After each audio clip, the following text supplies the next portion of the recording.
Pardon. Vous allez bien? L'aéroport là. Vous êtes à l'aéroport là? Ouais. Non, vous étiez où? J'étais en Angleterre. J'étais Hein? en mariage. Non, vous avez bien été là. Ouais, l'aéroport. J'ai discuté avec Messas, Emmanuel Messas, qui est dans le conseil. D'après lui, la décision n'est pas forcément de bonne. Mais il y a un lobby national de Handel. Ouais. Voilà. Deuxième point. Mais il pense que c'est réalisable. Hein? C'est réalisable. Lui, il le voit difficilement. Et bon, on sait que Hidalgo est positive, hein, ils s'entendent bien. Je parle technique. Parce que techniquement, c'est possible. Lui, n'imaginez pas, mais je lui ai dit à Algérie, il y a. Ouais. Maintenant, j'ai eu un message aujourd'hui du chef de cabinet qui m'a appelé, il m'a laissé un message, j'étais en réunion. Plus tard, moi je l'appelle et je suis au courant. D'accord.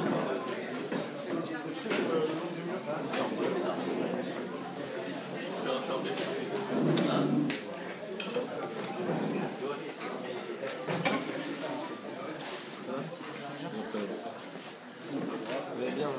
Bon, facile pas.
Voilà, Erev Tov.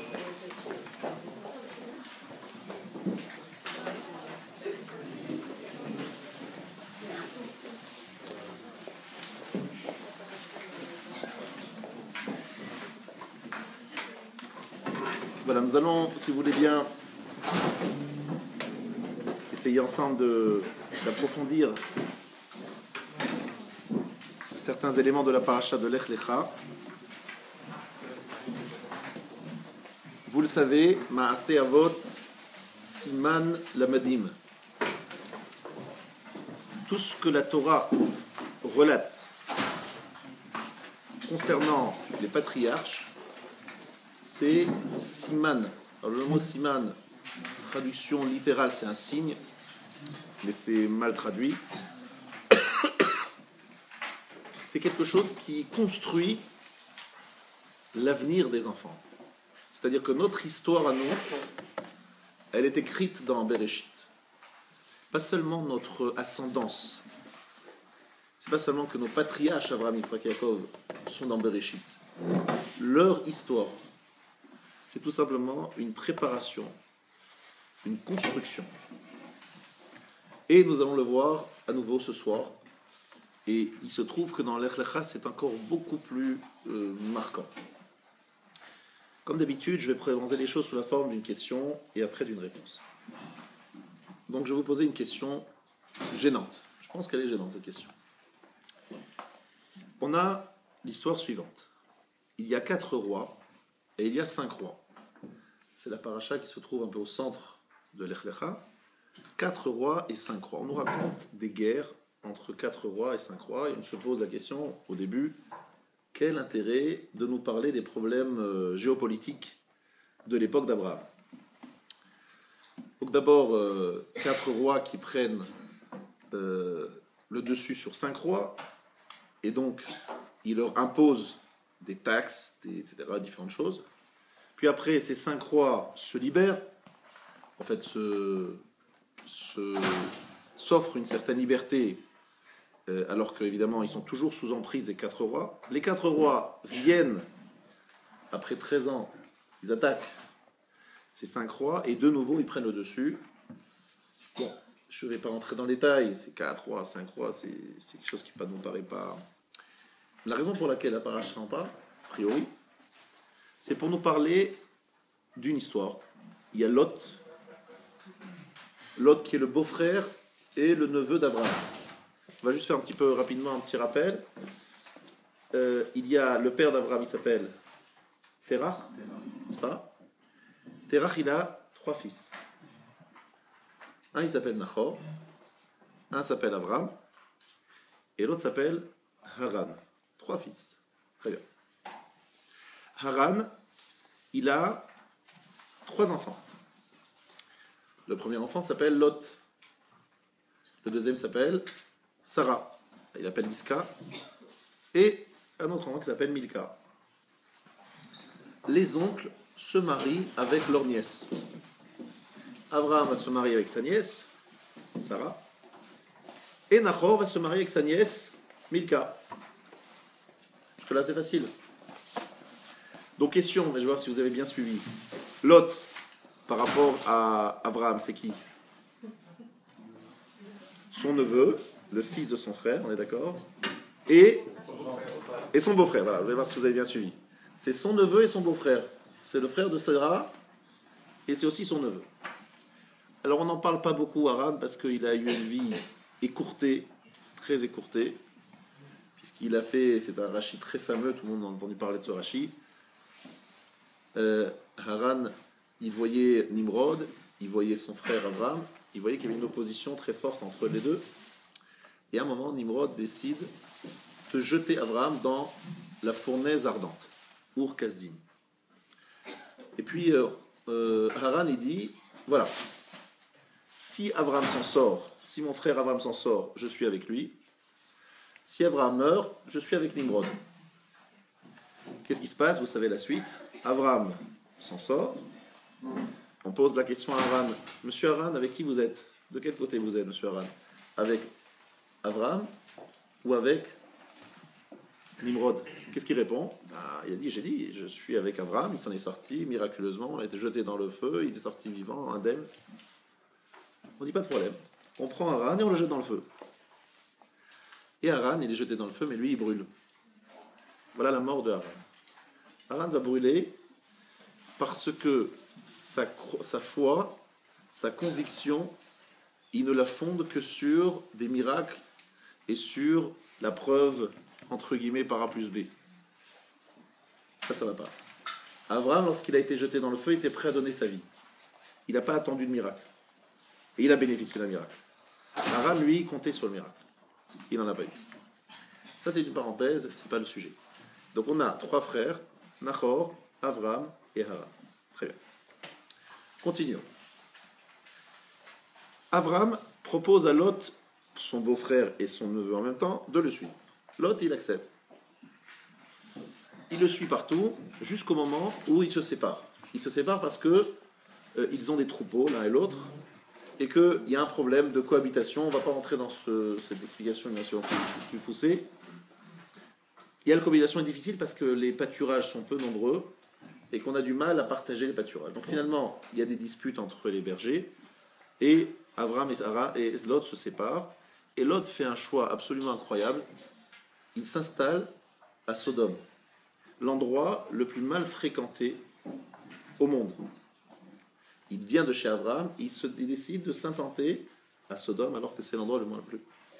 Qu'est-ce qui se passe? Dans la guerre des 4 rois et des 5 rois, les 4 rois vont vaincre Sodome, vont prendre Sodome en captivité, et donc en même temps ils vont prendre Lot. Donc Lot, qui s'est installé à Sodome, il a vraiment fait un mauvais choix, on est d'accord. Il était avec Abraham, était à une bonne école.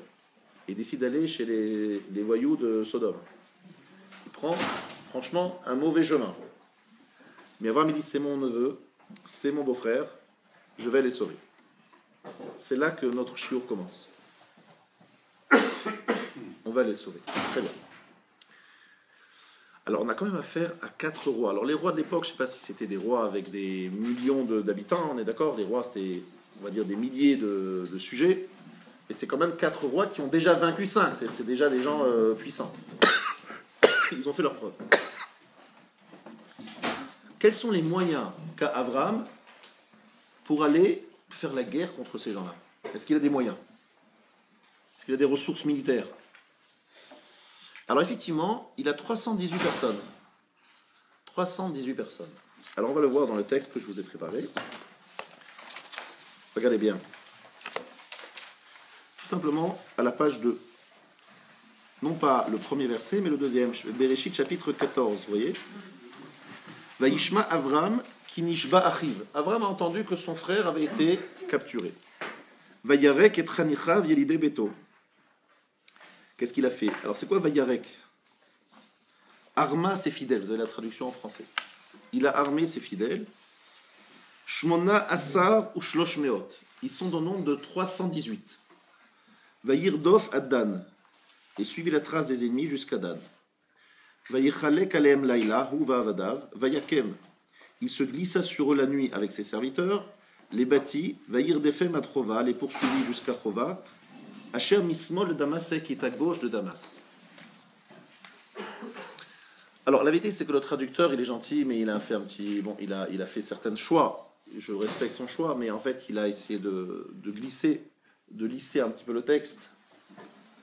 Alors le premier mot sur lequel je voudrais un petit peu revenir, c'est Vayarek. Vayarek, ça veut dire armé. Tout à fait, il a raison. C'est une des traductions. Il a armé ses 318 personnes. Déjà 318 personnes pour faire la guerre, c'est un peu light. Je ne sais pas si vous voyez ce que je veux dire, mais 4 rois qui en plus a fait la preuve qu'ils étaient capables d'en combattre, de vaincre 5, c'est pas des rigolos.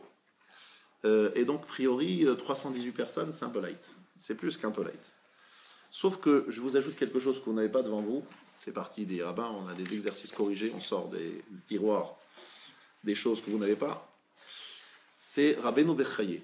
Rabbeinu Bechaye, qui est un des grands commentateurs de la Torah, un des Rishonim, il dit Vayarek milachon rek. Rek, ça veut dire vide.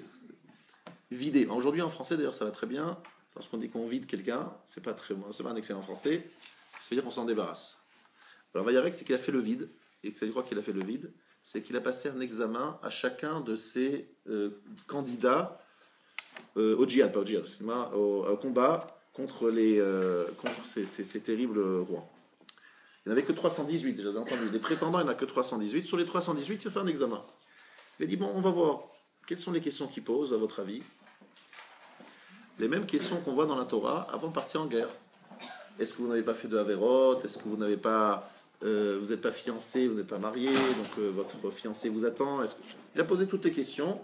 Finalement, il a disqualifié les 318. Vayarek, il a fait le vide. Rek. Tout le monde s'est trouvé disqualifié parce qu'il n'avait pas la qualité morale pour faire la guerre. Parce que pour faire la guerre, chez nous, il ne faut pas avoir des gros biceps et être un des grands spécialistes, des grands stratèges. Il faut être très pur. Ne pas avoir de faute à se reprocher. Donc après avoir fait le vide de ces 318 personnes, il se retrouve, lui et son fidèle serviteur, Eliezer. Ils sont à 2. Alors j'ai une question à vous poser très simple, peut-être un peu naïve. Vous êtes à 2 et vous partez en guerre contre 4 rois, avec évidemment des armées, qui ont eux-mêmes vaincu 5. N'est-ce pas de la folie? Je ne parle pas d'aventure, c'est de la folie. C'est en fait un suicide. Non? C'est quoi cette histoire? Alors vous allez me dire, oui, mais c'est Abraham. Abraham, lui, il a des ressources, il a des relations très haut placées. Il a un téléphone direct avec Hachem. Il a dit, allô, vous ne pouvez pas m'envoyer un petit peu d'aide céleste? Ça voudrait dire, si vous dites ça, que vous validez le fait qu'un tzaddik a le droit de se fonder sur un miracle pour agir et faire quelque chose d'aussi dangereux que de faire la guerre. Il peut s'appuyer sur un miracle. Or, vous savez tous le principe En Somchim al-Hanes. On ne s'appuie jamais sur un miracle. Est-ce qu'on a le droit de prendre des décisions qui vont se baser obligatoirement sur un miracle? Oui, dans l'histoire d'Abraham, je ne crois pas me rappeler d'épisode où il est compté sur un miracle. Et j'ai d'ailleurs d'autres preuves. C'est que Yaakov Avinu, lorsqu'il est face à Esav, il ne réagit pas comme ça. Yaakov face à Esav, qu'est-ce qu'il fait? Il se prépare à la guerre, il envoie des cadeaux, il partage donc le camp en deux. Lorsqu'il veut faire sa parnassa, il prépare des petits morceaux de bois. Alors il faut comprendre ce que c'est, mais il fait des choses, enfin il fait ce qu'on appelle la ishtadlout, il fait des efforts, il fait des démarches. Et là on voit un personnage qui s'appelle Abraham qui fait fi de tout. Vous allez me dire, il s'agit de sauver quelqu'un qui est en danger, n'est-ce pas? C'est quelqu'un qui est en danger de mort, c'est son beau-frère, son neveu.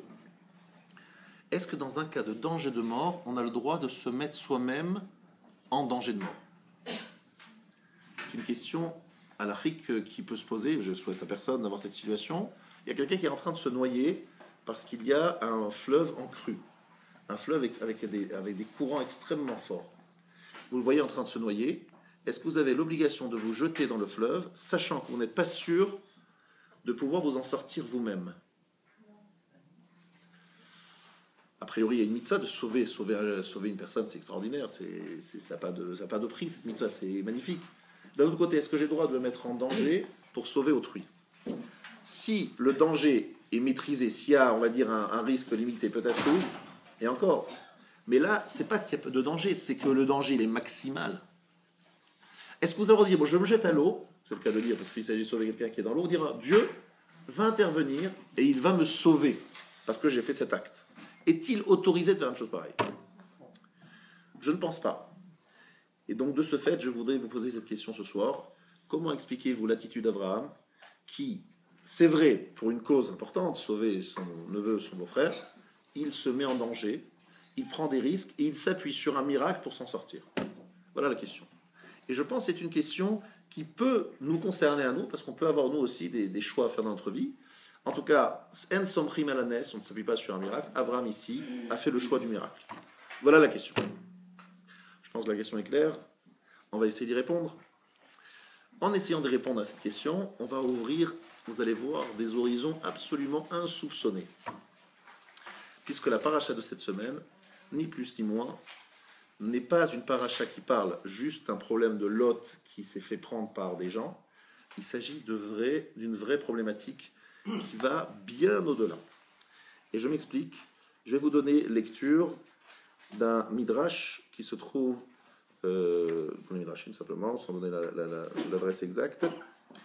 Et ce midrash nous explique en fait quelle était la recherche véritable de ces rois. Qu'est-ce qu'ils ont cherché, ces rois? Qu'est-ce qu'ils voulaient faire? Quelle était véritablement leur démarche? Est-ce que véritablement c'était juste une question de prendre le pouvoir? Alors, Vaïb Ime Amrafel Meler Shin'ar. Donc c'est dans Breshit Rabbah, chapitre 42. Rabbi Yoshua de Sichnin, Beshem Rabbi Levi Patach. Cherev Patrou Reshaim, Charbam Tavo Belibam. Cherev Patrou Reshaim, Ze Amrafel Vechaverav. Alors, Amrafel, c'est qui? Amrafel, c'est le nom d'un roi. C'est un nom bizarre, Amrafel. C'est quoi monsieur Amrafel? Qui est-il? Amrafel, un des rois, c'est ni plus ni moins que Nimrod. Et pourquoi est-ce qu'il a changé de nom? Il devient Amrafel alors qu'il s'appelait Nimrod.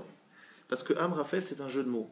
Amar, Paul, il a dit tombe. En clair, il a dit de jeter Abraham dans la fournaise ardente.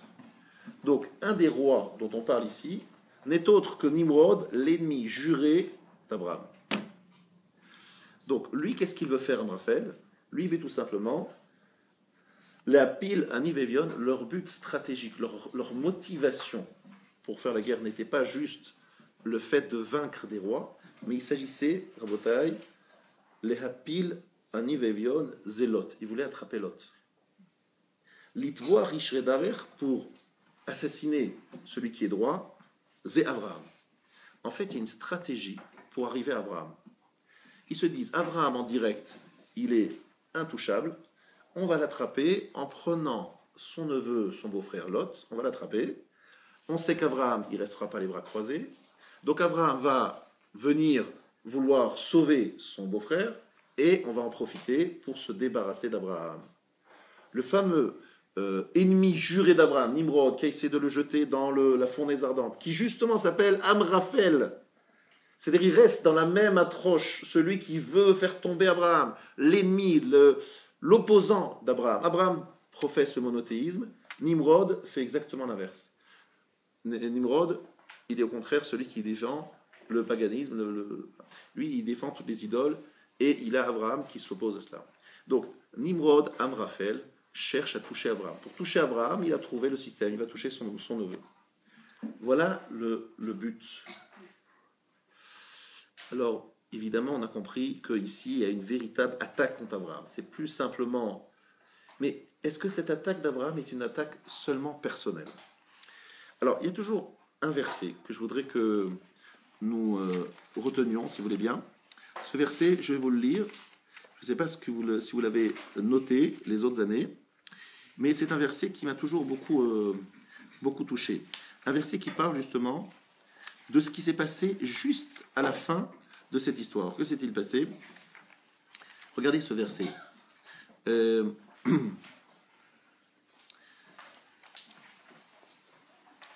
On nous dit que les 4 rois avaient donc été vaincus par Abraham. Abraham a eu la victoire.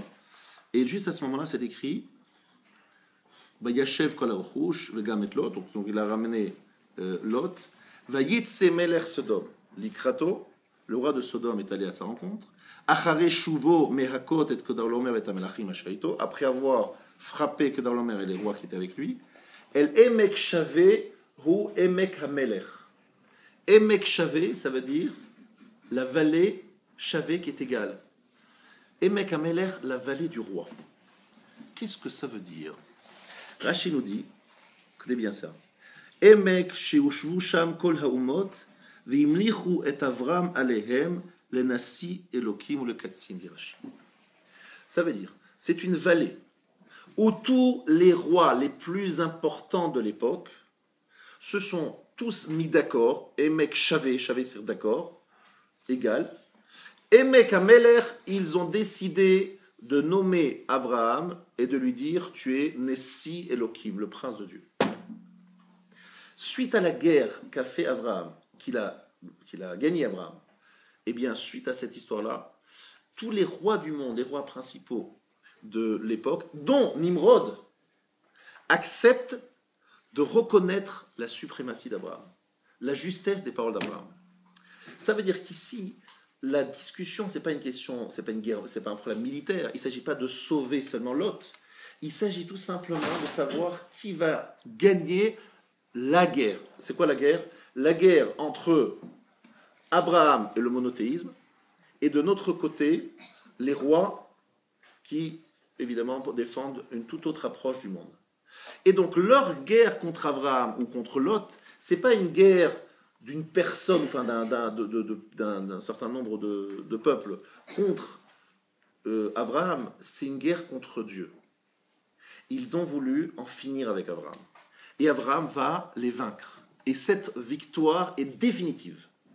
C'est une victoire définitive. Comment il s'est pris d'ailleurs Abraham? Je ne sais pas si vous avez suivi l'histoire, parce que c'est assez intéressant de savoir comment avec 2 personnes on arrive à se débarrasser de 4 rois qui ont eux-mêmes vaincu 5. Vous savez comment ça on fait?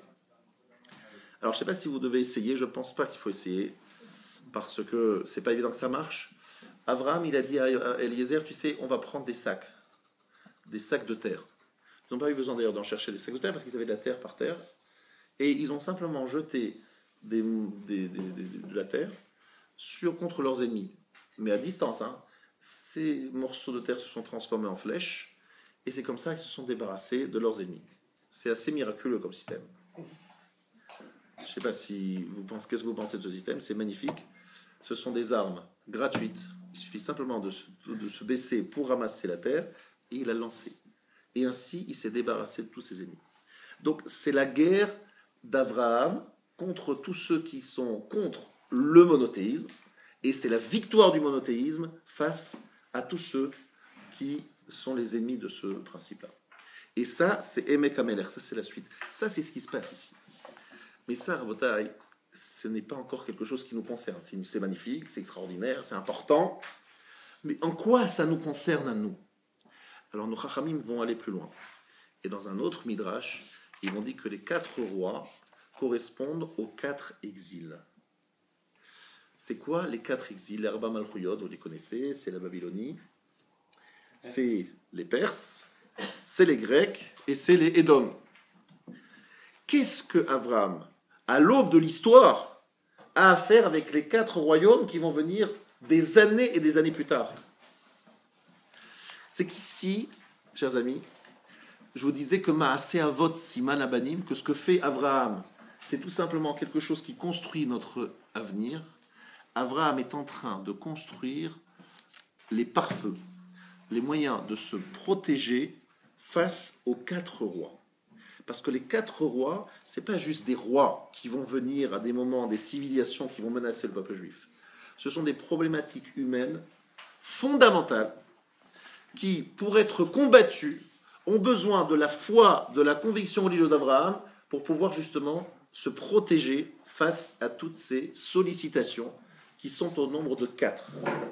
Et ces 4 sollicitations, qui sont les 4 exils, on les retrouve de nombreuses reprises dans la Torah. Et le Maharal de Prague explique que c'est normal, parce qu'il y a 4 points cardinaux, et qu'en fait le chiffre 4 représente la dispersion, la perte du repère, parce qu'on est attiré par le sud, le nord, l'est et l'ouest.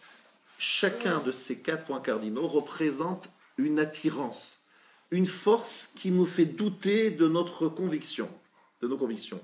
Et on retrouve dès la création du monde, c'est des allusions dans les premiers versets de la Torah, et des allusions dans ces 4 rois, mais aussi des allusions au Brit Ben Abetarim. C'est quoi Brit Ben Abetarim? L'alliance entre les morceaux. L'alliance entre les morceaux, c'est la chose suivante. Il y a Abraham qui coupe en 2 des animaux, et il fait une allée, c'est des animaux qui sont coupés en 2, et il met un morceau d'un côté et un autre morceau en face. Et lui, Abraham, il se met dans l'allée du milieu. Dites-moi à quoi Abraham est en train de jouer ici. C'est quoi cette histoire de prendre un animal, de le couper en 2? D'abord, c'est pas très sympathique pour l'animal. Bon, on va peut-être le tuer avant, mais c'est pas très, très, très beau de prendre un animal, le couper en 2. C'est quoi cette histoire? Alors, je vais vous demander si vous avez mangé un sandwich aujourd'hui à midi. Certains d'entre vous vont me dire oui, d'autres non. Un sandwich, vous avez remarqué, lorsque je vous demande qu'est-ce que vous avez mangé, vous direz j'ai mangé un sandwich. Pourtant, le sandwich, on est bien d'accord, vous avez pris d'abord une baguette que vous avez coupée en 2. Vous avez donc 2 parties, la partie du haut, la partie du bas de la baguette. Puis après, dans la baguette, vous avez introduit délicatement, vous avez même un petit peu plus que délicatement mis de la mayonnaise, certains ont mis de la moutarde, certains ont mis les 2. Ensuite, vous avez posé de la salade. Puis après, vous avez mis de la tomate. Puis après, vous avez mis des cornichons. Puis après, par-dessus, vous avez mis soit de la charcuterie, soit du steak. Puis après, ou du thon. Attention, ne mélangez pas le poisson et la viande, s'il vous plaît. Et après, vous avez mis dessus la deuxième partie du sandwich. Moi, normalement, si je vois ça, je dis, alors, qu'est-ce que je vois? Je vois 2 morceaux de pain, un en bas et en haut. Je vois un steak, je vois de la moutarde, je vois de la salade, je vois de la tomate, je vois de cornichons. Si quelqu'un vous dit ça, vous l'envoyez directement à Satan. Vous dites, pauvre, il est un petit peu perturbé. Il y a un sandwich. Oui, mais le sandwich, il est composé d'énormément de choses, on est d'accord. Mais à partir du moment où vous avez décidé d'en faire un sandwich, en utilisant, en coupant en 2 au milieu justement votre pain, et mettant au milieu tout ce que j'ai dit, vous avez créé une nouvelle entité. Brit Ben Abetarim, l'alliance entre les morceaux. C'est quoi une alliance? C'est quoi faire une alliance, Rabotai? Une alliance, c'est pas juste se dire on s'engage, voilà, je ferai ci, je ferai pas ça. Une alliance, c'est créer une nouvelle entité. On était 2, on devient 1. Je pense Brit Anesuin, l'alliance sous la choupa. On rentre à 2 et on sort 1. Bon, ça prend un peu plus de temps que ça. On espère que ça vienne rapidement, mais on s'engage, d'accord? De plus en plus, 2 deviennent 1. Brit Ben Abetarim, c'est Akadosh Baruch Hu qui dit à Abraham, écoute, Abraham, on va faire une alliance. Ça veut dire quoi, on va faire une alliance? On était 2, Abraham et son créateur, et maintenant, on va faire 1. Et pas seulement avec toi, Abraham, avec toute ta descendance. je fais une alliance, dit Akadosh Baruch Hu. Le problème, c'est que cette alliance, elle n'est pas évidente à faire. Pourquoi? Parce qu'Abraham dit, bon, moi je veux bien faire cette alliance. Hachem dit à Abraham, mais tu sais, que va-t-il se passer si vous ne respectez pas cette alliance? Si les Juifs font des bêtises, qu'est-ce qu'on fait? Alors Akadosh Baruch Hu dit à Abraham, je te donne le choix. Tu choisis soit le Gehinam, soit les exils, soit l'exil. Et Abraham va choisir l'exil. D'où cette ambiance pas très sympathique qui est décrite dans votre... prenez avec moi si vous voulez bien, la page 2. Vayom, chapitre Bereshit, chapitre 15. Vayomer elav, kechali egla meshuleshet, ve'ez meshuleshet, ve'aï meshulash, ve'tor ve'goza. Regardez la traduction du verset 9. Prépare-moi une génisse âgée de 3 ans, une chèvre de 3 ans, un bélier de 3 ans, une tourterelle et une jeune colombe. Je continue la traduction directement. Abraham prit tous ces animaux, divisa chacun par le milieu et disposa chaque moitié en regard de l'autre, mais il ne divisa point les oiseaux. Le soleil étant sur son déclin, une torpeur s'empara d'Abraham, tandis qu'une angoisse sombre, profonde pesait sur lui. Vous voyez, c'est pas folichon l'ambiance. On parle d'angoisse sombre et profonde. Lui tombe dessus. Bon. Dieu dit à Abraham, sache-le bien, ta postérité séjournera sur une terre étrangère où elle sera asservie et opprimée durant 400 ans. Alors là, c'est vraiment pas sympathique. On lui annonce l'Égypte. Cependant, le soleil s'était couché et l'obscurité régnait. Voici qu'un tourbillon de fumée et un sillon de feu passèrent entre ses chairs dépecées. Rabotaï, on est dans une situation très, très, très, très angoissante. On voit un feu qui passe avec de la fumée. On voit qu'il fait très sombre, qu'il y a l'angoisse. Bref, gla gla gla. Ça, c'est l'ambiance de Brit Bein-Habetarim. Franchement, une alliance, moi je trouve qu'on aurait pu amener un violoniste associé à un guitariste. Et on aurait fait une belle chanson, et on aurait imaginé un ciel bleu, avec le soleil qui brille, les oiseaux qui chantent, et c'est un grand moment, faire une alliance, franchement. Je pense que sous la choupa, je ne pense pas que ce serait l'ambiance d'éteindre toutes les lumières, de s'asseoir par terre, et de dire attention, l'ambiance, l'angoisse. Je pense que dans un mariage, on essaie de mettre un peu quelque chose. C'est vrai que c'est solennel une choupa, c'est solennel, mais pas triste. Là, c'est vraiment l'angoisse. C'est vrai que sous la choupa, on signe aussi une ketouba. C'est aussi un engagement qui est un engagement solennel. Mais laissons tomber ce sujet. Brit Bein-Habetarim, c'est un moment angoissant. Pourquoi? Nos sages nous disent que chacun des termes choisis ici désigne un des exils. Par exemple, lorsqu'on parle de angoisse, lorsqu'on parle de sombre, de profond, en hébreu ça donne Tardema, Ema, Chashecha, Gedola. Chacun de ces termes désigne un des 4 exils. Il y en a 4. Ça veut dire que d'emblée, au moment où on crée l'alliance entre Abraham et Akadosh Baruch Hu et Hachem, entre le peuple juif qui va descendre d'Abraham et Dieu, tout de suite, c'est avec une allusion aux 4 exils. Pourquoi? Juste à ce moment-là, on parle des 4 exils. Pourquoi à ce moment-là? C'est très simple. C'est qu'Akadosh Baruch Hu dit, pour qu'une alliance soit maintenue, il faut qu'il y ait des engagements. Et lorsqu'il y a des engagements, il y a aussi des pénalités pour ceux qui ne respectent pas les engagements. Donc pour pouvoir être sûr que cette alliance va durer et que même si le peuple juif se perd, Dieu fera en sorte que le juif ne puisse pas complètement disparaître, ne complètement se perdre. Qu'il y ait un moyen, un garde-fou, ça s'appelle un garde-fou, les 4 exils qui sont autant d'occasions de dispersion et d'oubli, ça soit aussi également un garde-fou. Traduction très simple. Lorsqu'on était en Israël, avec le Beth Amikdash, il y avait le Beth Amikdash, il y avait les Kohanim, il y avait les Korbanot, et les Juifs commençaient à faire des fautes très graves. Et lorsque les prophètes venaient leur parler en disant « Mais ça suffit, reprenez-vous, regardez, il y a la Shérina qui est là, vous avez le Beth Amikdash, reprenez-vous ». Qu'est-ce qu'on disait? Abonné absent. On a le Beth Amikdash avec nous, on est tranquille, personne n'était là pour écouter. Qu'est-ce qu'il a fait Hachem? Il a exilé son peuple en Babylonie. Arrivé en Babylonie, les Juifs ont commencé à dire « Dieu, où tu es? Qu'est-ce qu'on fait là? Il faut qu'on reparte. » Donc on a cherché Dieu parce qu'on a été exilé. Chaque fois qu'il y a un exil, l'exil n'est pas là pour sanctionner. L'exil est pour dire au peuple juif « Vous m'avez oublié lorsque j'étais à côté de vous. Je vais m'éloigner.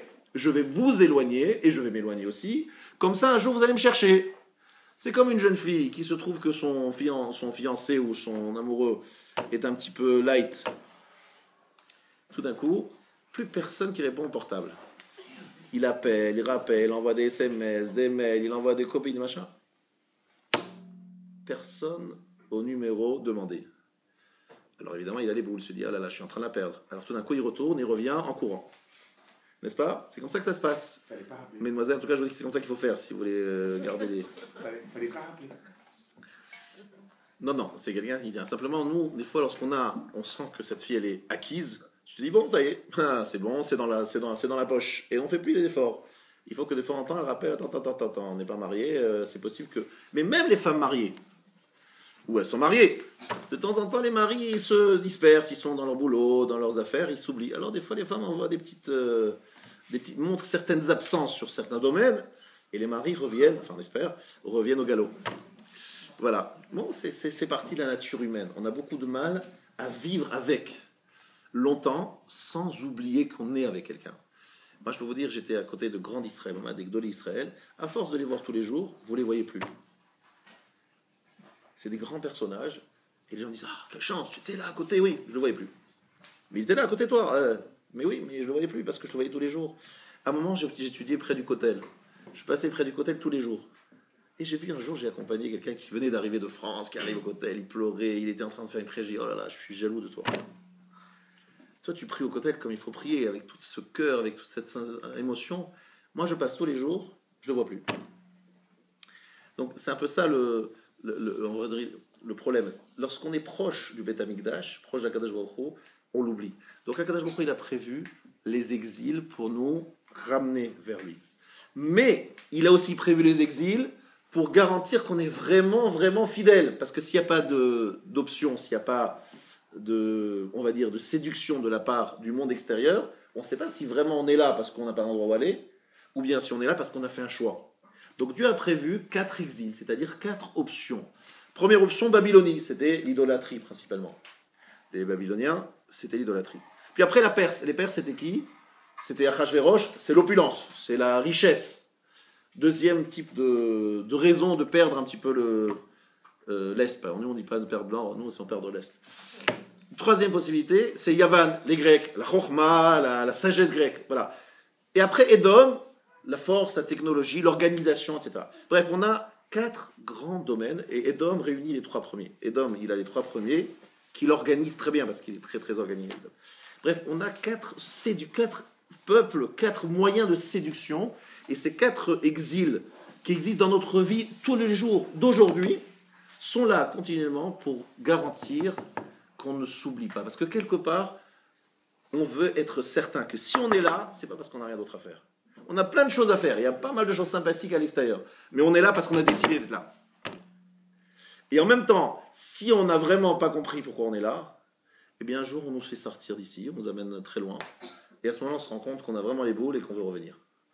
Voilà, telle est la nature humaine. Il faut savoir que ces 4 éléments, dit le Maharal de Prague, font partie intégrante de l'humain. L'humain, il a besoin de cette dispersion pour pouvoir se retrouver. Après, il y a une lettre qui rappelle la réunion, les retrouvailles. Cette lettre, c'est la lettre He. Pourquoi?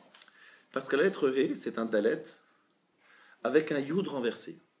Et dit le Maharal, le yud représente la dimension de Echad, de l'unicité de Dieu. Pourquoi? Parce que le yud, c'est un point. En fait, la yud, c'est quoi? C'est une toute petite lettre. C'est un point. On ne peut pas la couper en deux. Le yud, c'est tout petit. C'est une toute petite lettre, le yud. Donc, en fait, la lettre He, c'est mettre un petit yud face au dalet. Parce que dans le Sefer Torah, regardez bien le dalet, c'est un dalet avec un yud renversé. C'est lorsque la dimension de Echad, c'est-à-dire la foi, la conviction religieuse de Echad, arrive à récupérer ceux qui sont dispersés dans les 4 points, dans les 4 côtés. La lettre He représente la fin de la dispersion, les retrouvailles, alors que Dalet représente la dispersion lorsqu'on se perd dans les 4 points cardinaux. Est-ce que vous avez compris? Dalet, dispersion, et réunion. Donc vous avez compris que les 4 rois contre les 5, c'est en fait 4 qui représentent la dispersion, qui gagnent le 5 qui représente la réunion. D'accord? Et donc, il y a une problématique fondamentale qui se pose ici en filigrane dans cette histoire de guerre, c'est qui va gagner, le 4 ou le 5? Est-ce que c'est la dispersion qui va gagner, ou au contraire le He qui va gagner? Alors là, je vous invite à regarder un petit clin d'œil de la part d'Akadosh Baruch Hu dans sa Torah, à la page 2, tout en haut. Ele toldot hashamayim va'aretz behi bar'am beyom asot Adonai Elohim eretz veshamayim. Voici la descendance du ciel et de la terre, behi bar'am, lorsqu'ils ont été créés. Alors il y a un jeu de mots ici. Le He est écrit en petit, en fait pas ici, mais dans la Torah il est écrit en petit. Behe bera'am. Hachem il a créé le monde avec le He. Or, le mot Behi Bar'am, si vous inversez les lettres, vous avez Avraham. Je reprends. Behi Bar'am veut dire création. On peut couper le mot en disant Behe Bera'am. Vous voyez, vous prenez ces deux mots. Behe Bera'am. Il les a créés avec le He. Le ciel et la terre ont été créés avec la lettre He. Et en plus, le mot Behi Bar'am, c'est les mêmes lettres que le mot Avraham. Le monde a été créé sur le thème de Avraham, mais sur le thème du He. Ensuite, si vous voulez continuer dans cette logique, je vous invite à regarder à la page 3, Bereshit chapitre 17, au milieu de la page. Velo yikare od et shimcha Avram, ton nom sera plus Avram, ve'aya shimcha Avraham, ki av hamon goyin et aticha, vayomer Elohim el Avraham, Sarai ishtecha lo tikret shema Sarai, ki Sarah shema. On fait deux changements de nom. Avram devient Avraham, Sarai devient Sarah. Ça veut dire qu'on ajoute deux He. Un à Avraham, qui était Avram, qui devient Avraham, et un à Sarai, qui devient Sarah. Alors, juste une petite parenthèse sympathique, c'est écrit dans Pirkei Avot, Ben Bagbag Omer, Haforba va Forba de Kulaba. Et Ben Hehe Omer, qu'est-ce qu'il dit Ben Hehe? Dans le 5e chapitre, ça n'invente pas. Dans le 5e chapitre de Pirkei Avot, dans le chapitre He, à la fin de ce chapitre, on parle de monsieur Ben Bagbag et monsieur Ben Hehe. Est-ce que vous connaissez quelqu'un qui s'appelle Bagbag et Hehe? Moi, je pense que ça n'existe pas, parce que c'est des noms trop bizarres. D'abord, judaïsme, moi, j'ai pas vu comment on peut appeler un type comme ça. Je trouve ça honteux. Un papa qui avait son fils Hehe ou Bagbag, je trouve c'est vraiment dégueulasse. Et deuxièmement, c'est tout simplement pas juif, et ça, jamais dans la Torah on en parle, jamais vu un truc pareil. Et en fait, c'est un jeu de mots. Bag, c'est Bet Gimel, c'est 5. Et l'autre Bag, c'est encore une fois 5. Donc c'est deux fois Ben Hehe. C'est parce que Bag, c'est Bet Gimel, c'est 5. C'est deux fois Monsieur Hehe. Et pourquoi est-ce qu'on répète Hehe? C'est pas pour rigoler, hein, Hehe. C'est pour rappeler que c'était un homme qui s'est converti. Et cette conversion, il apprend de Avram et Sarah. Vous savez, les parents des convertis, lorsqu'un converti monte à la Torah, on l'appelle, par exemple, il s'appelle Israël, on l'appelle Israël ben Avram. S'il s'appelle Yaakov, on l'appelle Yaakov ben Avram. Même si son père n'était pas juif, mais il sait qu'il descend d'Avraham. Donc Avraham et Sarai, Avraham et Sarah sont les pères de toutes les nations du monde. Av, Amon, Goïm, les pères des nations. Et donc, lorsqu'il y a quelqu'un qui se convertit, il est Ben Hehe, le fils des deux He, le He d'Avraham et le He de Sarai. Parce que c'est grâce à ces deux He qu'ils ont donné naissance à des enfants, parce qu'avant, ils ne pouvaient pas donner naissance. Donc c'est le symbole de la conversion, et symbole de la teshuva, et symbole de la création. En fait, la création est fondée sur le 5. Et les 4 rois qui battent les 5, c'est un vrai problème. Parce que c'est l'ensemble de l'humanité qui est fragilisé. Donc vient Avraham, et il va absolument se battre contre ces 4 rois qui veulent installer les 4 exils. C'est-à-dire qu'ils veulent instaurer dans le monde d'autres valeurs. Et là, il va gagner cette guerre. Et en gagnant cette guerre, Avraham, tout simplement, qu'est-ce qu'il fait? Il est Emek Amelech. Le roi du Hachem, le roi, est reconnu par l'intermédiaire d'Avraham. Et le monde entier applaudit Avraham. Donc vous voyez, ça, la fresque, elle a pris une autre dimension. C'est autre chose qui se passe ici. C'est plus une question de géopolitique. C'est une question fondamentale de savoir qui va gagner cette guerre qui va se livrer contre Dieu. Et à cet instant-là, Nimrod va mourir, non pas tout de suite, il va mourir plus tard, mais son peuple va être décimé, donc il va perdre son influence. Nimrod, qui était un homme très influent, va perdre son influence, il va être tué plus tard par Esav, mais il va mourir donc plus tard, mais il a plus de valeur, quoi, il n'a plus de poids politique, on va dire, et donc c'est la victoire d'Avraham. Tout cela est écrit dans Brit Ben Abetarim. Brit Ben Abetarim, il y a 4 animaux correspondant aux 4 exils. Et c'est pour ça qu'on parle d'obscurité, parce que ces exils représentent justement l'obscurité, le doute, le mal, quoi, le mal en gros, et qu'il faut combattre. Est-ce que jusque-là c'est clair? Voilà, au Hachem, jusque-là c'est clair. Maintenant, on va voir que ce n'est que le début de ce que je vais vous dire aujourd'hui. Nous allons passer à autre chose qui va rejoindre cette chose-là. Mais avant d'y arriver, je voudrais répondre à la question du début. Mechila. J'ai posé une question et je veux répondre à cette question avant de continuer. La question du début du shiur, pour ceux qui n'étaient pas là, et pour ceux qui étaient là, c'est pas grave de répéter, c'est de demander comment ça se fait qu'Abraham prend le risque de faire une guerre qu'il est a priori certain de rater, de perdre, puisqu'ils sont 2 contre des armées entières. Comment 2 personnes se décident de faire la guerre alors que bon, c'est vrai, c'est pour la bonne cause, c'est pour sauver Lot. Mais vous ne trouvez pas que c'est bizarre? En somchim alanes, nous avons posé la question. On n'a pas le droit de s'appuyer sur un miracle. Voilà la question du départ. Quelle est la réponse? Après tout ce que nous avons dit, les choses prennent une autre perspective. Abraham ici se dit, voilà, c'est très simple. Je reste chez moi. C'est pas une question de mon beau-frère, pas mon beau-frère. C'est un problème, ça. Il ne faut pas rester indifférent à son beau-frère et à son neveu en plus en particulier. Mais c'est pas ça le sujet principal. Le vrai sujet, c'est qu'Abraham se dit, ici, Nimrod va gagner la guerre. Nimrod est en train de reprendre le dessus. Si je reste chez moi, c'est the end. Donc, qu'est-ce qu'il fait?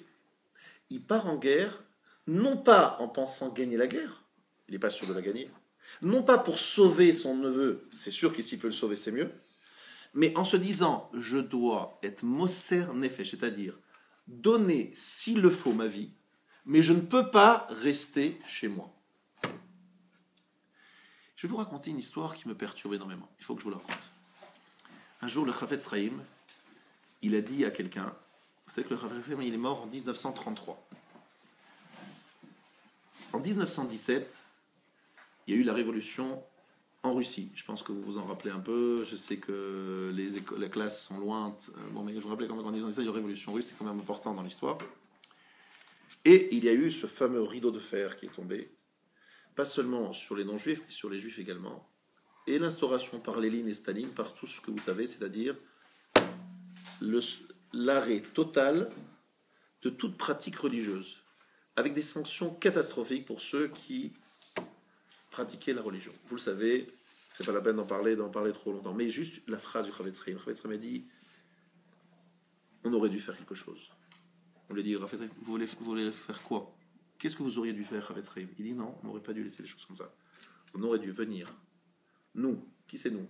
Les quelques juifs de Radin, avec les quelques juifs de Vilna, les quelques juifs d'Europe de l'Est, et marcher sur la Russie. Pardon? On a nos frères qui se trouvent livrés aux mains du communisme, avec tout ce qu'on sait ce que ça va représenter comme assimilation. Et nous, on reste chez nous, les bras croisés, en disant, mais qu'est-ce qu'on peut faire? C'est pas notre sort, on n'a pas d'armée, on n'a pas d'argent. Mais comment le judaïsme mondial est-il resté chez lui alors qu'il y avait un sauvetage à faire? Mais il n'y avait rien à sauver, c'est pas possible, c'est une force. Mais comment tu restes chez toi? Qu'est-ce que tu fais? Rien, tu laisses faire. C'est en fait, lorsqu'il y a le nom de Dieu qui est en danger, ici il s'agissait vraiment de déjudaïser des millions de juifs, et ce qui malheureusement ils ont réussi à faire. Et nous on reste en disant bon, c'est pas notre affaire, nous on est dans notre, on est dans notre shtetl, dans notre méla, dans notre ghetto, et on fait rien. Le Chafetz Chaim m'a dit, je ne sais pas si on va pas nous le reprocher un jour. Alors je ne sais pas les détails, les mots exacts, et qu'est-ce qu'il voulait exactement faire, je ne peux pas vous le dire. La seule chose qu'il a dit, c'est qu'on ne pouvait pas laisser faire. Et lorsque je pensais à Chafetz Chaim, je me suis dit, Abraham a dit, le nom de Dieu va être profané, parce que ces 4 rois qui vont faire la contre les 5, ils vont prendre la maîtrise de l'ensemble de l'humanité. Et il n'est pas question. Il faut réagir. Mais réagir en faisant quoi? À 2. Moi et Eliezer, on va y aller. Alors qu'est-ce qui s'est passé? Regardez bien cette phrase. Revoyons la phrase dont vous avez parlé au début. Je vous invite à reprendre la page 2. En haut de la page, Bereshit, chapitre 14, c'est le 3e ligne en fait. Vayechalek alehem laila hu va'avadav. la nuit a été partagée. Qu'est-ce que ça veut dire Vayechalek? Parce que lui, il traduit, en fait, il se glissa sur eux la nuit. Bon, mais vous savez que c'est pas vraiment bien traduit. Enfin, il a traduit ça parce qu'il fallait qu'il trouve quelque chose. Mais on va dire, qu'est-ce que ça veut dire Vayechalek Alehem Laïla? Regardez bien. Lui, il dit que Derech Harotfim, Rashi, ceux qui poursuivent, ils doivent faire des manœuvres stratégiques. Donc, lorsqu'il y a une guerre, je ne sais pas si vous êtes des grands stratèges, eh bien, c'est plus intelligent de se partager en deux et de les prendre en tenaille. Une partie les attaque par l'est, une partie par l'ouest, et c'est comme ça que vous allez vous débrouiller pour attraper l'ennemi. Je ne sais pas que ce n'est pas votre métier, mais je pense que c'est la logique. Le problème, c'est comment on se partage lorsqu'on est deux. Toi, tu vas à droite et moi, je vais à gauche. C'était quoi la manœuvre, là? Un, il est parti par l'est et l'autre par l'ouest. Vayechalek, c'est la folie, à deux. Ils ont fait une manœuvre stratégique à deux. Ça veut rien dire.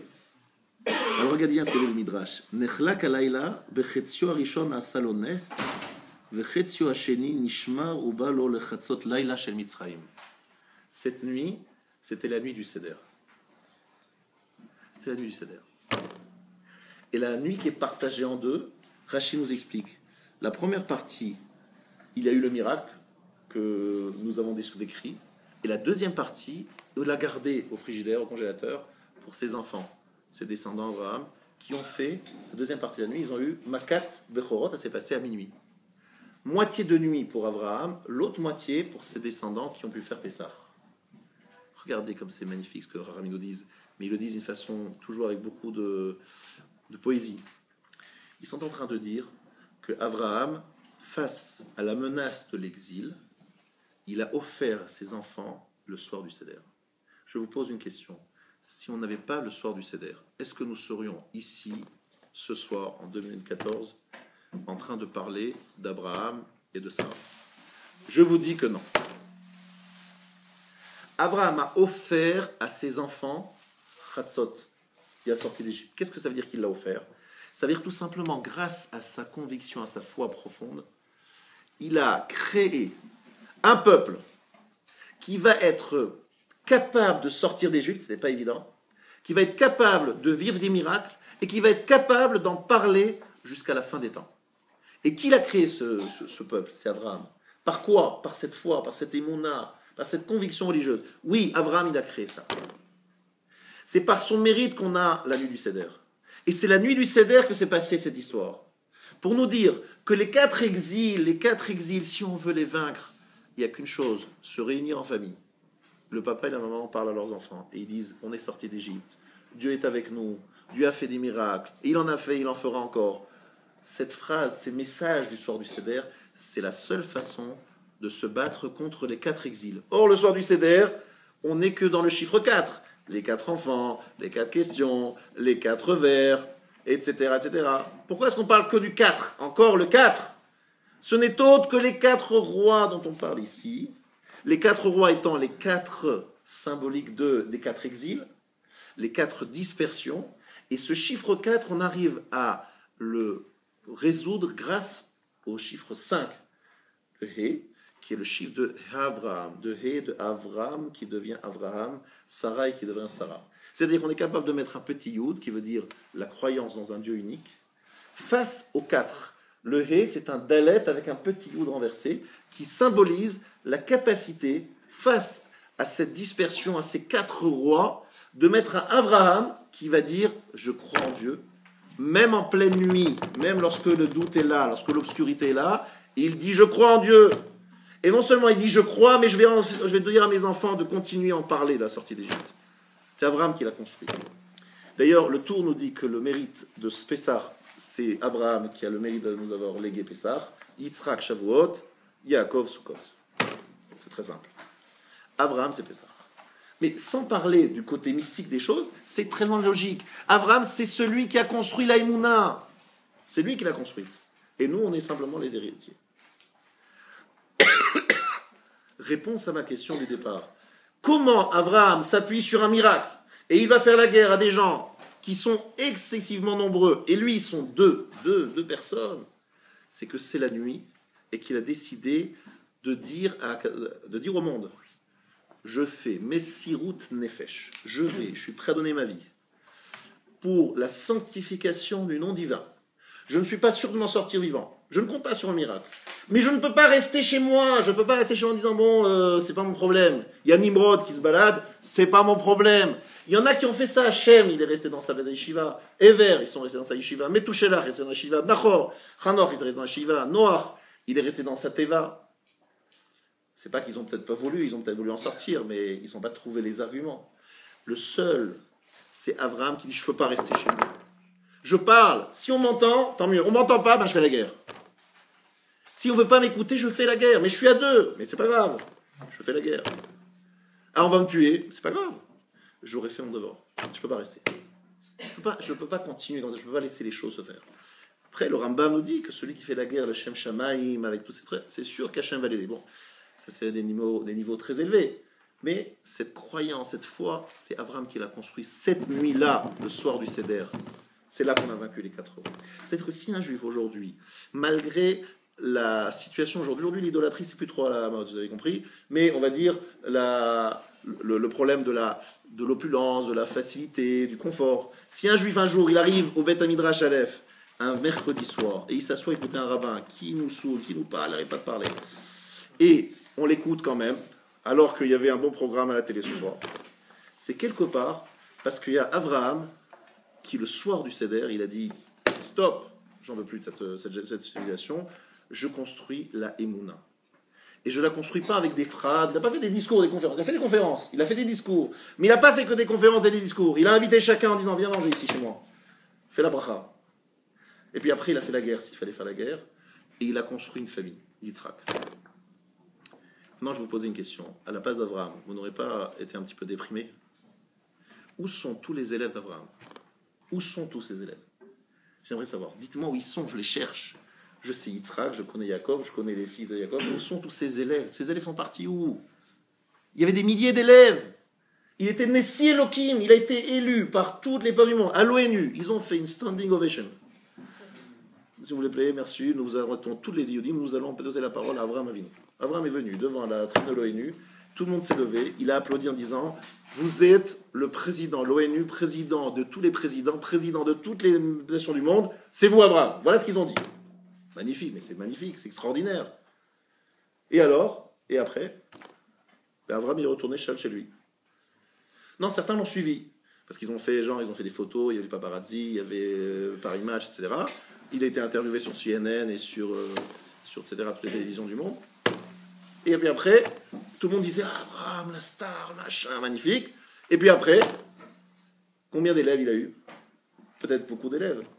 Mais combien d'enfants de ces élèves sont restés? Personne. Tous partis. Bon, la vérité, c'est déprimant au total. C'est insupportable, c'est pareil. À votre avis, pourquoi?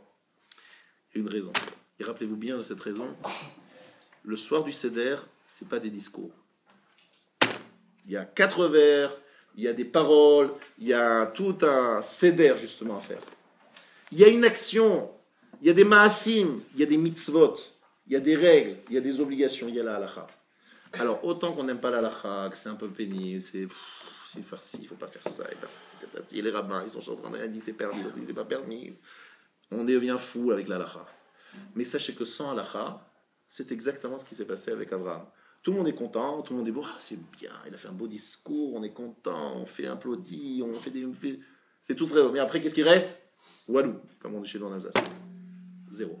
Reste rien. Pourquoi? Parce qu'un être humain, ce n'est pas seulement un être qui pense et qui ressent, c'est un être qui est tout simplement sur un cheval. Rappelez-vous, moi j'ai toujours cette image, je suis sur un cheval, pas très apprivoisé. Un petit peu, il commence un peu, mais pas vraiment. De temps en temps, mon cheval, je ne sais pas ce qui lui arrive, donc je suis le cavalier, de temps en temps, il lui prend une crise, il part dans un truc, je dis, mais qu'est-ce qui arrive à mon cheval? J'essaie de tirer le mort, des fois je n'essaye même plus, je me dis, c'est pas possible, il est fou. C'est moi, Ariel Gay, de temps en temps, je fais une avéra, et je me dis, mais qu'est-ce qui t'est arrivé? Tu donnes des cours aux gens, tu leur dis que c'est interdit, toi tu le fais? C'est honteux. Alors je répondrai, mais c'est mon cheval. C'est le cheval. C'est une partie de moi-même qui, à un moment, j'étais en train de chevaucher, puis je sais pas, il a pris une folie. Hop, elle est allée faire une avéra. J'ai honte. Il y a de quoi avoir honte. Mais c'est mon cheval, je ne suis pas arrivé à le retenir. C'est-à-dire quoi? Un être humain, il doit savoir qu'il a un cheval très très sauvage, pour pouvoir le maîtriser, il faut un mort, il faut, vous voyez, une selle, enfin, c'est pas évident à tenir. C'est comme ça que moi je vois la halakha. La halakha, c'est le cheval avec le mort. C'est ce qui me permet de limiter un peu les choses. La halakha me dit attention, ne fais pas là, ne fais pas ci. Elle me met des barrières. Elle me dit ne fais pas ci parce que sinon tu vas faire ça. Elle me met des barrières. Et j'en ai besoin. Parce que j'ai un cheval sauvage. Et ce cheval sauvage imprévisible. Donc j'ai besoin de ça. Et c'est la seule façon de transmettre un message. Abraham, s'il a eu un seul élève, c'est Yitzhak. Lui, il a tenu. Un seul élève, Yitzhak, Yaakov. Il a eu Ishmaël, mais Ishmaël est parti en vrille. Yitzhak, il a eu Esav, il est parti en vrille. Finalement, ils n'ont eu qu'un seul, avec tout ce boucan, tout ce monde qui disait bravo, qui applaudissait, il ne restait que leur fils. Parce qu'il a construit la halakha, c'est-à-dire la pratique. Il n'y avait pas d'halakha à l'époque, vous allez me dire, c'est avant Matan Torah, ça n'existait pas l'halakha, il n'y avait pas de Matan Torah. Vous avez raison, c'est ça le problème, il n'y avait pas de Matan Torah, pour te dire quelqu'un, c'est pas évident. Il n'est pas obligé de dire pourquoi je voulais le faire, c'est pas écrit où c'est écrit, il n'y a pas reçu Matan Torah, il n'y a pas eu la Torah. Ah, toi tu connais la Torah avant qu'elle ait été donnée, mais c'est gentil, mais moi je ne suis pas obligé de la faire. Ça veut dire qu'en fait, ce n'était pas évident, vous comprenez, le travail d'Abraham c'est très dur. Aujourd'hui, vous avez quelqu'un, vous le ramenez à la religion, vous dites voilà, tu fais Shabbat, tu fais ci, fais pas ça, c'est une façon, c'est un garde-fou. Voilà. Donc, Abraham ne pouvait pas rester chez lui, il fallait qu'il agisse. Comment est-ce qu'il a agi? Il est allé en guerre. Il risquait sa vie, oui. Il s'appuyait sur un miracle? Non, il n'a jamais compté un miracle. Il a dit, moi, je peux pas rester. Je peux pas rester comme ça. C'est une question de vie ou de mort. Ça sert à rien, la vie. Si c'est pour que tout le monde... Il s'est battu pour le monothéisme. Il a vaincu. C'est une histoire énorme, Abraham. Une histoire extraordinaire. Maintenant, je vais passer à la deuxième partie de mon cours. Il ne me reste pas beaucoup de temps. Je vais dire ce que je peux dire. La semaine prochaine, je dirai la suite. Bezrat Hashem. La deuxième partie de mon cours était sur une autre lecture de Brit Ben Abtarim. Alliance entre les morceaux.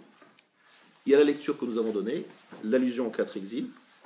Mais il y a une autre lecture que nous n'avons pas encore donnée, mais que nous allons donner incessamment sous peu. Et c'est quoi cette lecture? Cette lecture, c'est tout simplement, il ne s'agit pas non plus des 4 exils, il s'agit tout simplement de quelqu'un qu'on connaît bien, qui s'appelle Yishmaël. Et Yishmaël, donc, voilà, c'est dans le Yalkut Shimoni sur l'Ech Lecha, chapitre 14. Écoutez bien cette phrase. Era Kadosh Baruch Hu l'Avraham Avinu b'Brit Ben Abtarim, Arba Malchuyot. Il lui a montré les 4 exils. D'accord. Mais après, il lui a dit Kecha li Egla Meshuleshet. C'est quoi Egla Meshuleshet? Vous savez ce que c'est Egla? Une génisse, bonne réponse. Meshuleshet, vous savez ce que ça veut dire Meshuleshet? Pardon? Alors, il y a plusieurs explications. C'est 3, chiffre 3, Shalosh, Meshulash. Alors, on dit qu'en général, c'est la meilleure, c'est le 3e. La 3e à sortir du ventre, c'est-à-dire la 3e à naître, la 3e dans l'ordre de naissance, c'est la meilleure. Bon, il a pris c'est comme si on disait Egla Meshuleshet, donc une génisse de qualité. Bon, il y a d'autres lectures, hein, je suis d'accord. Zou Malchut Edom, Shik Egla Dasha. Vetor Elu Bene Ishmael. Il y a Egla et il y a Tor. Tor, c'est quoi? On a dit comme ça, vous vous rappelez? On a vu tout à l'heure, reprenez.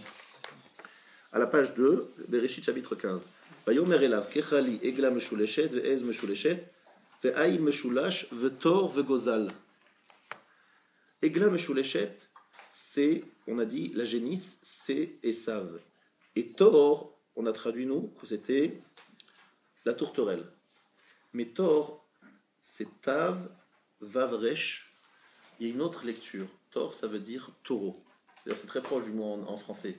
Tor, c'est en araméen, ça veut dire shor en hébreu.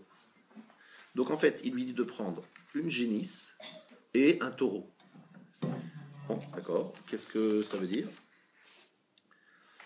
Alors, Aïla Aretz, que Sheyitsamed Shor Zachar Imenekeva, lorsque le taureau rencontrera la génisse, Yipatru Veishadadu et Kola Amakim, seront ouverts toutes les profondeurs. On n'a rien compris, rien compris. Je vais vous traduire ça rapidement dans quelque chose de compréhensible. Egla Meshuleshet, il y a donc la génisse, et il y a Tor, il y a le taureau. Taureau et génisse. Le taureau symbolise Ishmaël. Et la génisse représente Esav. Le jour où la taureau et la génisse se retrouvent, c'est le moment compliqué de l'histoire, très compliqué de l'histoire. Lorsque le taureau se marie avec la génisse. Normalement, c'est bien, lorsque le taureau se marie avec la génisse, ça donne des petits-enfants sympathiques. Le problème, si la taureau, c'est Ishmaël, et la génisse, c'est Esav, catastrophe. En traduction très géopolitique moderne, lorsque Ishmaël, l'islam, s'allie avec l'Occident, ça donne quelque chose de très dangereux. Bon, voilà ce que veut dire le Midrash sur Brit Ben Avetarim. Alors, en fait, il y a ici, je ne pourrais pas tout dire ce soir parce que c'est assez long, mais je voudrais vous dire que vous reteniez quelque chose. Dans la paracha de Lech Lecha, il y a Abraham qui gère les 4 exils, et à la fin de la paracha, Abraham gère un autre exil qui s'appelle Ishmaël. Ishmaël, il a un statut à part. Il ne fait pas partie des 4 exils. Il est à part. Est-ce que vous savez pourquoi? Ishmaël, c'est aussi un exil, c'est aussi des gens qui nous veulent du mal. L'islam. En tout cas, certains, mais évidemment pas tout le monde, mais certains sont des ennemis d'Israël. Comment vous expliquez qu'ils ne font pas partie des 4? On parle des Babyloniens, des Perses, des Grecs, des Romains, mais on ne parle pas de l'islam. Et pourtant, c'est franchement des gens qui n'ont pas toujours été très sympathiques avec nous. C'est la question que pose le Maharal. Et le Maharal répond, vous savez sans doute, que dit le Maharal? Il dit qu'en fait, on ne cite que les royaumes qui ont, on va dire, construit leur royauté sur la destruction d'Israël, c'est-à-dire la Malchoute, lorsque Israël est au fait des nations, c'est elle qui détient la royauté, et puis ce sont des peuples qui sont venus détrôner Israël de la situation, on va dire, particulière qui était la nôtre. Ishmaël, sa force vient d'une phrase dite par Abraham. Regardez cette phrase. Page 3, regardez cette phrase. Page 3, dans le Bereshit chapitre 17. Vayomer Avraham el Elokim. Je suis à la 3e ligne du chapitre qui est au milieu. Avraham dit à Elokim, Lou Ishmael yichi lefanecha. Puisse Ishmaël, à tes yeux, mériter de vivre. Vayomer Elokim, aval Sarah ishtecha yoletecha ben, bekarat et shmo Yitzhak. Dieu dit, mais Sarah, ta femme, te donnera un fils, tu l'appelleras Yitzhak. Vakimot yed britito, le britolam, le zaro acharav. Ou l'Ishmael shma'aticha. Cette phrase terrible. Pour Ishmaël, je t'ai écouté. Hine berar tioto, je l'ai béni. Ifre tioto virbe tioto, je l'ai multiplié. Bim od meod. Pas meod, meod, ça veut dire beaucoup, beaucoup. C'est pas un Tunisien qui écrit la Torah. C'est Dieu lui-même. Et s'il répète 2 fois le même terme, meod, c'est étonnant quand même. La Torah, elle fait attention à chaque mot. Et meod, c'est le maximum déjà. Lorsqu'il dit meod, c'est maxi de maxi. Ça, c'est la beracha que s'est pris Ishmaël par la prière d'Abraham. Abraham a dit, si seulement Ishmaël pouvait vivre devant toi. Genre, il dit, Yitzhak, je ne sais pas, tu veux me donner un nouveau fils, je ne sais pas exactement, mais si seulement Ishmaël pouvait vivre devant toi. C'est quoi vivre devant toi? Vous savez, c'est-à-dire vivre devant toi. Hein. C'est pas juste vivre, pourquoi il dit devant toi? Ça veut dire que, dit le Rabbi Tzedok HaKohen, si seulement Ishmaël pouvait vivre dans ta croyance, dans ta foi. Et le Rabbi Tzedok ajoute quelque chose de magnifique. Les fanecha, il dit le mot panim, souvent est utilisé pour désigner midatadin, la rigueur.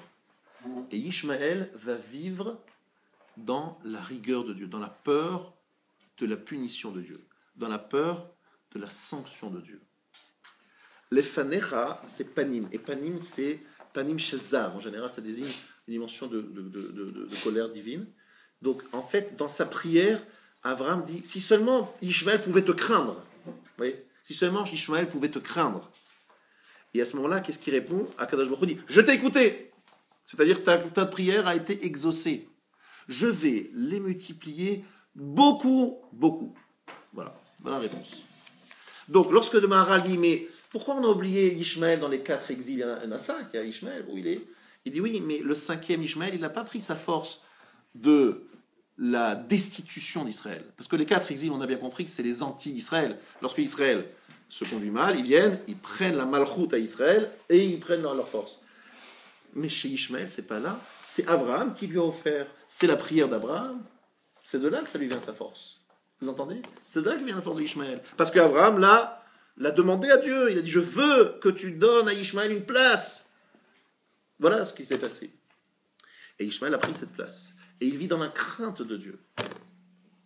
Alors comme je n'ai pas beaucoup de temps pour terminer, je vais, Bézard Hachem, le développer beaucoup plus la prochaine fois, mais c'est vrai que lorsqu'on regarde le nom de Ishmaël, il y a quelque chose d'assez étonnant dans ce nom. Regardez-moi, si vous voulez bien, encore une fois dans les mots que vous avez devant vous. Dans la page 3, tout en haut, Vayomerla malach Hashem. L'ange de Dieu lui dit, Hinach hara veyulat ben. Voici que tu es enceinte et que tu vas avoir un garçon. Vekarat shemo Ishmael, tu l'appelleras Ishmael. Ki shama Hashem elonier, par Hashem a entendu ta souffrance. Le nom de Ishmael, c'est le nom donné à une personne qui souffre. Cette dame, c'est Hagar. Hagar, elle est Hagar, dans le désert. Elle est perdue. Et elle demande à Dieu de l'aider, parce qu'elle vient de fuir sa maîtresse. Et dans le désert, elle demande qu'Akadosh Baruch Hu l'écoute. Et Dieu dit, j'ai écouté ta souffrance. C'est-à-dire que Ishmaël, c'est Dieu qui écoute la souffrance. Ça veut dire que Ishmaël, c'est celui qui sollicite Dieu dans sa souffrance. À quel endroit tout cela se passe? Dans un endroit qui s'appelle Be'er la Chayroui, comme on va le voir dans la paracha prochaine, dans un lieu très particulier, où Akadosh Baruch Hu écoute la prière. Mais la question que je voudrais poser ce soir et répondre, et puis la suite au prochain numéro, c'est pourquoi Ishmaël, c'est au futur. Ishmaël, ça veut dire il écoutera. Alors que ici, c'est Shama Edonier. Il a entendu au passé. Comment ça se fait qu'on utilise le Yud qui veut dire le futur alors qu'on parle d'un passé? Dieu t'a entendu. C'est pour cela que tu l'appelleras comment? On devrait l'appeler Shama Kel. Pas Ishmael, il t'écoutera. Vous entendez la question? C'est une question fameuse. Et la réponse est moins fameuse, c'est-à-dire moins connue surtout. C'est que tout simplement, Rabotai, ici, Akadosh Baruch Hu nous dit Yishmael. Le mot El, Akadosh Baruch Hu va l'écouter, l'écoutera. Mais comment il va l'écouter, Akadosh Baruch Hu, Yishmael? C'est qu'un jour viendra, dit le Midrash, où Yishmael va nous faire souffrir, dit le Midrash. C'est écrit il y a 2000 ans, et que les Juifs prieront. Et par le mérite, entre guillemets, de Ishmaël, Yishmael, Akadosh Baruch Hu entendra, mais il entendra quand? À la fin des temps, la prière des Juifs qui seront opprimés par Ishmaël. À ce moment-là, Yishma-kel. Et nos Chachamim nous disent que le mot kel, on le retrouve dans Israël. Israël, Yishmael. Dans les deux cas, il y a le mot el. Et le mot kel, il désigne le chesed, la générosité divine. Et on nous dit qu'à la fin des temps, Yishmael, Akadosh Baruch Hu va entendre. Il va entendre quoi? Une prière, non pas celle de Yishmael, la prière que Yishmael va nous faire. Dans quelle situation? On y est, lorsqu'on sera dans la souffrance. Shama el onier, Hashem a entendu ta souffrance. Eh bien, cette phrase-là est en fait prophétique. C'est le peuple juif qui sera écouté au moment où il priera Dieu plus tard. Parce que on souffrira de qui? De la part de Ishmaël. Ishmaël, son rôle, c'est de faire entendre un jour par Dieu la prière d'Israël. Ça paraît dingue, incroyable. Alors, je vais faire un petit peu ce qui se sont fait dans certains passages. Vous savez, lorsqu'il y a des épisodes à la télévision, il y a des séquences. Et on finit toujours la séquence par un moment ultra... le suspense est au top. Là, on se dit, qu'est-ce qui va se passer? Là, il va ouvrir la porte. Est-ce qu'il va y avoir l'assassin derrière qui va l'assassiner ou pas? À cet instant-là, suite la semaine prochaine. D'accord? Et en fait, je vais devoir justement faire un peu ce style de fin. C'est-à-dire ne pas pouvoir... Parce que dire vite des choses qui ne seront pas bien comprises, c'est pas bon. Mais par contre, vous avez déjà une phrase, parce que c'est le Dvar Torah que je voulais vous dire aujourd'hui, est construit sur Parashat Lech Lecha et Parashat Vayera, justement. C'est sur les deux parachiotes. Donc ça tombe très bien. Mais ce que je voudrais ici vous expliquer, c'est que ici, il y a une révélation très importante. La place de Ishmaël devant Abraham a vaincu le monde entier, les 4 rois. Les 4 rois qui doutaient de Dieu, il les a vaincus. Mais son propre fils Ishmaël, il ne doute pas de Dieu, il croit en Dieu. Donc c'est un problème parce que Abraham ne peut pas s'attaquer à lui. Au contraire, non seulement il ne s'attaque pas à lui, il prie pour lui. Lou Ishmaël yichilef anecha. Donc c'est une situation très ambiguë. C'est-à-dire, c'est celui qui est croyant, c'est celui qui croit en monothéisme, donc c'est le digne fils d'Abraham. Et il y a quelque chose qui n'est pas passé, quelque chose qui passe mal, qui fait que, justement, on est obligé de le gérer à part. On ne peut pas le mettre avec les droits. Il ne s'agit pas de le combattre. Abraham va l'exclure de sa famille. Alors le Midrash nous raconte une histoire. Une fois qu'Abraham a chassé Ishmaël, je terminerai cette histoire, Sarah, vous savez qu'elle avait été très dure. Elle lui a dit, je ne veux pas de Ishmaël à côté d'Yitzhak, tu le mets dehors. C'est dans la paracha de la semaine prochaine. Mais Abraham, c'est un papa qui a un cœur très tendre. C'est son fils, de toute manière, Ishmaël. C'est pas le fils de Sarah. Et en plus, pour Sarah, c'est le fils de... Vous comprenez très bien qu'il y a des petites tensions. Alors, Abraham dit à sa femme, parce qu'il ne fait jamais quelque chose sans demander à sa femme. Abraham dit à sa femme, Sarah, est-ce que je peux aller voir mon fils Ishmaël? Elle le fait jurer, dit le Midrash, lorsqu'il ira le voir, qu'il ne descende pas de son chameau. Tu peux aller le voir, mais juste tu lui dis coucou, bonjour, etc. Mais tu ne descends pas du chameau. Elle est dure, hein. Même pas l'embrasser. Enfin, s'il veut monter sur le chameau, d'accord, mais il ne faut pas que tu descends du chameau. Genre, ne reste pas, etc. Bon. Abraham dit d'accord, j'y vais. Il s'est dit, c'est tout ce que j'ai pu obtenir, et il y va. Et il s'est engagé, il a juré, donc il ne peut pas faire autrement. Il arrive là-bas, et il raconte le Midrash, qui est à la porte. Il voit une femme, c'est la femme d'Ishmaël. Et clairement, il lui demande ce que fait son mari, qu'est-ce qu'il est en train de faire, donc il est à la chasse. Et il lui demande, voilà, j'ai un peu soif, je viens de faire une longue route. Et qu'est-ce qu'il répond? Elle répond, ben il n'y a rien, en 2 mots, dehors, quoi. Passez votre chemin. Passez votre chemin. Et Abraham, il dit, il est évidemment désolé, mais il fait comprendre à cette femme en disant, voilà, tu diras qu'une personne âgée venue demander Ishmaël, il savait que, en faisant des petites allusions, Ishmaël comprendrait de quoi il s'agissait. Effectivement, Ishmaël retourne et il apprend par sa femme ce qui s'est passé, et sa mère comprend que Abraham a décidé de continuer à éduquer Ishmaël. C'est-à-dire, il ne veut pas que Ishmaël devienne égoïste et devienne retourné sur lui-même. Alors, qu'est-ce qui lui a fait comprendre à cette femme que ça n'allait pas? Il n'est pas content, et donc elle décide de marier Ishmaël à une 2e femme. Et cette 2e femme, 3 ans plus tard, reçoit elle aussi la visite d'Abraham, toujours sur son chameau, qui a l'interdiction formelle de descendre du chameau. Et là encore, il va venir en demandant, voilà, comment ça va? Et là, cette femme, elle lui dit, voilà, est-ce que je peux vous servir à boire? Est-ce que je peux vous recevoir? Etc. Et là, il comprend que le message de la générosité d'Abraham est passé dans la maison de Ishmaël. Et là, il repart serein. Et en fait, ici, à travers ce midrash, que nous développerons la semaine prochaine aussi, il y a un sentiment que Abraham, non seulement il a prié pour Ishmaël, il continue à le suivre et à vouloir lui inculquer des valeurs. Alors c'est assez étonnant parce qu'il est chassé par Sarah, et Abraham continue à se soucier de lui, ce qui est un peu normal, c'est un père, mais en plus, non seulement soucier de lui pour physiquement, mais il veut aussi qu'il ait cette dimension du chesed, de la générosité, ce qu'il va obtenir, parce que Ishmaël va garder cette dimension du chesed. Et ce sujet-là est le vrai sujet. Comment Abraham gère Ishmaël? On a compris comment il gérait les 4 nations, mais comment est-ce qu'il va gérer Ishmaël? Soir du Seder, on ne parle que de 4 vers. On ne parle que de 4 questions. On ne gère que 4 problématiques. Mais où est Ishmaël dans cette constellation du 4? Où est-il? Telle est la question que Bezrat Hashem nous répondrons, si Dieu nous donne la santé, la semaine prochaine, Bezrat Hashem. Voilà, s'il y a des personnes qui n'ont pas fait Arvit, comme je ne l'ai pas fait, ça m'arrange de faire un minyan tout de suite. Il y a une annonce.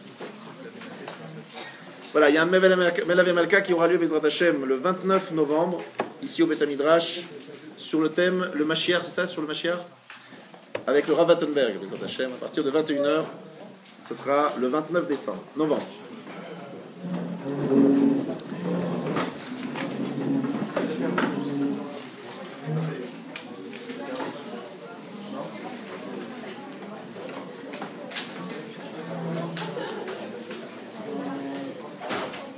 אדוני צבאות עמנו מגבלת מלך סלע, אדוני צבאות אשר אדם מותח בך, אדוני מושיע, המלך יעננו ויום קורנו. Mademoiselle, si vous les laissez, pas de problème, mais juste vous mettez par derrière la mechitza.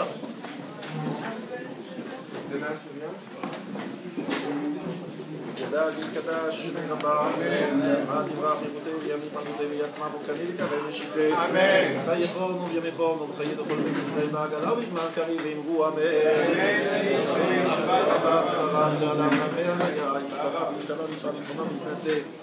ויתהדה ויתעלה ויתהלל. שמי לקודשה ורימו. כל מיכתה אשר אתה דברת בניך מתן אמירם בענם ואמרו אמן. ברחו מחבר אמן ולא ישדיר ולשיר ולשיר. יעננו ביום קורא, ברכו את אדוני המבורך, ברוך אדוני המבורך לעולם ועד, ברוך אתה אדוני אלוהינו מלך העולם אשר יבוא. הוא מסדר את הכוכבים ומשמעותיהם ברקים וספרו עוללו מפני חושך וחושב מפני רמה ויריו ומביא לילה ומבדיל בין יום ובין לילה אדוני צבאות שמו ברוך אתה אדוני המעריב הרבים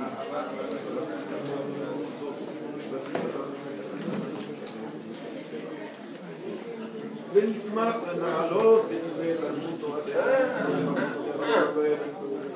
כי הם חיים מודו אל ימים ברוך אתה אדוני אוהב את עמו ישראל. שמע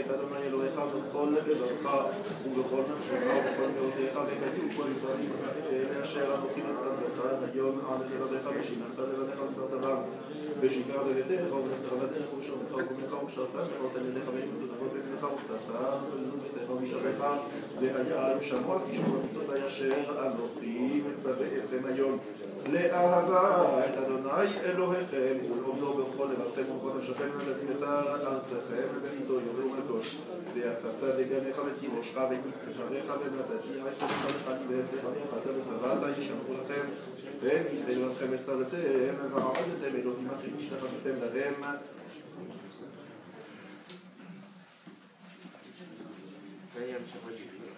ושמתם את דברי אלה על לבבכם ועל נפשכם וקשרתם אותם לראות עניכם והיו לטוטפות ביניכם וקשרתם אותם ותניכם לדברם בשבתך בביתך ובראשך בדרך ובשוכבך ובקומך וכתבתם ומזוזות ביתך ומשעריך למען ירבו ימיכם ומלככם על האדמה אשר נשבע אדוני לאבותיכם לתת להם לפני השמיים ועל הארץ ויאמר אדוני מה שלאמור דבר אל בני ישראל אמרת להם עשו להם ציצית על כנפי בגדי מדורותם ונתנו על ציצית הכנף ותתכן לבעיה לכם ולציצית וניתם אותו וזכרתם את כל מצוות אדוני ועשיתם אותם ולא תטעו אחרי לבבכם ואחרי עיניכם אשר אתם זונים אחריהם למען תזכרו ועשיתם את כל מצוות אביכם קדושים אלוהיכם אני אדוני אלוהיכם אשר הוצאתי אתכם מארץ מצרים להיות לכם אלוהים אדוני אלוהיכם אדוני אלוהיכם